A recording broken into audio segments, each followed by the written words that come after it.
Hello and welcome! I'm looking for a new, gentle, sulfate-free, curly girl-friendly shampoo. I did a lot of looking into ingredients and what makes a shampoo gentle, and I have collected ingredient information about a ton of different shampoos. I have made a little tool to help me decide which shampoos I should try, and I am going to share that with you today. If you have curly hair, you know that finding a shampoo that works for you sometimes isn't as easy as it sounds, and they can be very expensive, especially when they're marketed for curly hair. This tool that I made is to help you and me figure out which ingredients work best for our hair and which shampoos have those ingredients, and we can make an educated guess which shampoos will work for us before spending all that money. I'm going to talk a little bit about the ingredients in shampoos so you understand why I've highlighted certain ingredients in my table. First, I'm going to talk about silicones. I don't have any shampoos with silicones in this video. This is because since I try to follow the curly girl method with some modifications, I don't use silicones in my shampoos or my conditioners or my styling products. Silicones are very good conditioners. They bind to the hair, and they can be found in many different styling products, shampoos, and conditioners. However, they can weigh down curly hair, and they can also, as they bind to the hair, keep moisture from getting into the hair shaft, and this can dry out your hair over time. This is why a lot of people with curly hair choose to avoid silicones. So now for the ingredients that I am going to include. Polyquats.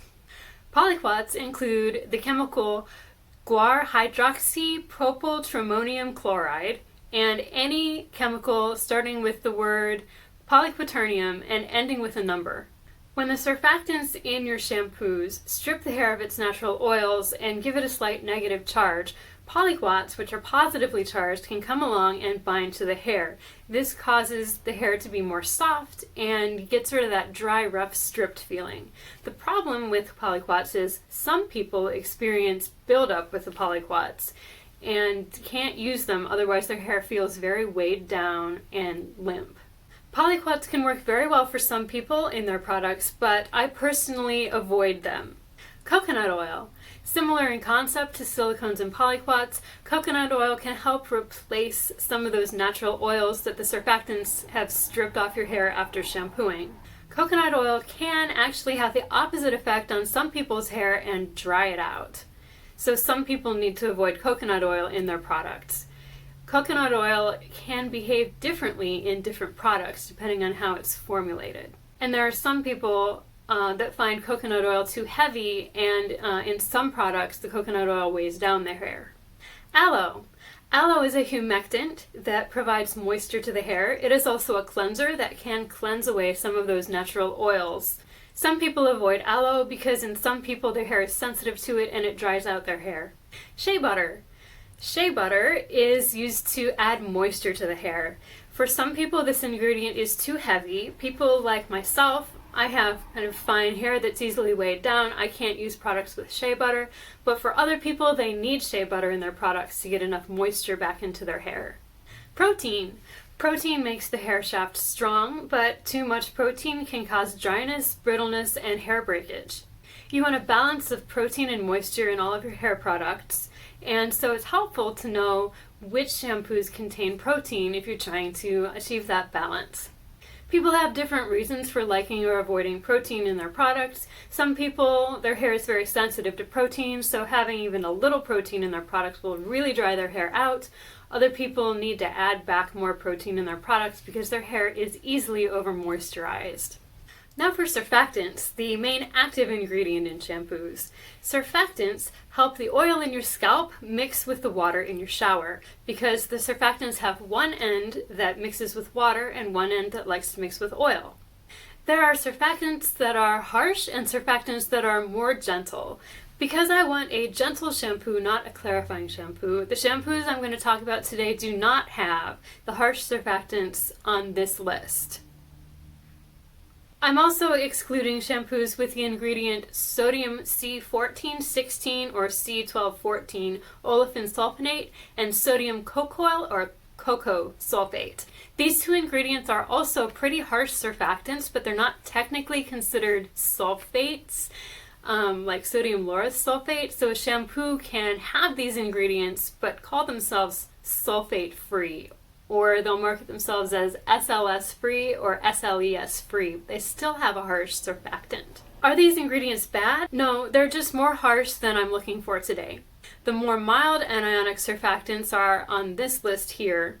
Sodium lauryl sulfoacetate is possibly more irritating than the others on this list, and the mildest sulfates are possibly the ones that end in tarate. The next mildest surfactants are the non-ionic surfactants, which are on this list. One thing about the non-ionics is that glucosides are very good at solubilizing oils, so they could cause the hair to feel more stripped than other surfactants if they're higher on the list of ingredients. Lauryl glucoside is the strongest. And the mildest surfactants are the amphoteric surfactants.